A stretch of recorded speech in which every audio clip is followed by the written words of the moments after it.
नमस्कार, मैं तनुज दीक्षित। आप मेरे साथ देख रहे हैं नेक्स्ट 9 न्यूज। लोकसभा चुनाव के लिए सियासी बिगुल बज चुका है। सभी दल प्रचार में जुट गए हैं। पिछली 2 बार से सत्ता पर काबिज भारतीय जनता पार्टी एक बार फिर सरकार में लौटने की कोशिश कर रही है। वहीं कांग्रेस के नेतृत्व वाली इंडिया अलायंस इस बार बीजेपी के विजय रथ को रोकने में लगा है। इस बार बीजेपी ने अपने लिए 370 और एनडीए के लिए 400 पार सीट जीतने का टारगेट रखा है, जो कि बेहद मुश्किल नजर आ रहा है। वो क्यों आ रहा है, आइए हम आपको बताते हैं। अपने इस लक्ष्य को पाने के लिए भारतीय जनता पार्टी जो है वो जी तोड़ कर मेहनत तो कर रही है। हालांकि यह लक्ष्य हासिल करना इतना आसान नहीं है।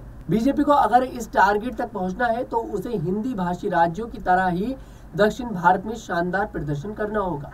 यही कारण है कि पीएम मोदी ने दक्षिण भारतीय राज्यों के ताबड़तोड़ दौरे किए हैं। इस बीच लोक पोल ने दक्षिण के राज्यों तमिलनाडु, केरल, तेलंगाना, आंध्र प्रदेश, कर्नाटक, पांडुचेरी में चुनाव का मिजाज समझने के लिए ओपिनियन पोल किया है।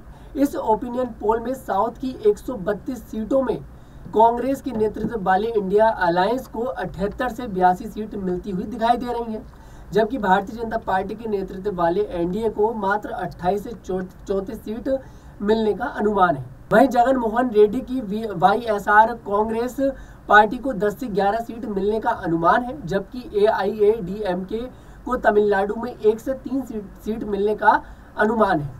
सर्वे में अन्य के खाते में 1 से 3 सीट जाती हुई दिखाई दे रही है। पिछले चुनाव में भी अगर कर्नाटक को छोड़ दे तो साउथ के बाकी राज्यों में बीजेपी प्रदर्शन इतना अच्छा नहीं कर पाई थी जितना बाकी राज्यों में रहा है। अब देखिए, अगर उसे 400 पार का लक्ष्य टारगेट पूरा करना है तो दक्षिण भारत में तमिलनाडु में बीजेपी को 2019 में एक भी सीट नहीं मिली थी।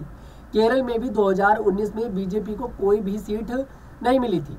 आंध्र प्रदेश में बीजेपी शून्य पर रही। हालांकि पिछली बार बीजेपी ने तेलंगाना में 4 सीटें जीती तो थीं, जबकि कर्नाटक की 28 में से 25 सीटों पर कब्जा किया था। अब देखिए, अगर 400 पार का टारगेट पूरा करना है तो दक्षिण राज्यों को तो अपने कब्जे में लेना ही पड़ेगा, और वो बेहद मुश्किल दिखाई दे रहा है। और वहीं इंडिया अलायंस जो है इसमें आगे बढ़ता दिखाई दे रहा है। शायद यही कारण है कि राहुल गांधी भी वायनाड से चुनाव लड़ रहे हैं दोबारा। अमेठी से इस बार राहुल गांधी चुनाव नहीं लड़ रहे हैं। और शायद यही कारण है कि प्रधानमंत्री नरेंद्र मोदी भी हर तीसरे दिन दक्षिण राज्यों में पहुंच जाते हैं दौरा करने के लिए। और इस बार भारतीय जनता पार्टी जो टारगेट कर रही है वो दक्षिण राज्यों को कर रही है।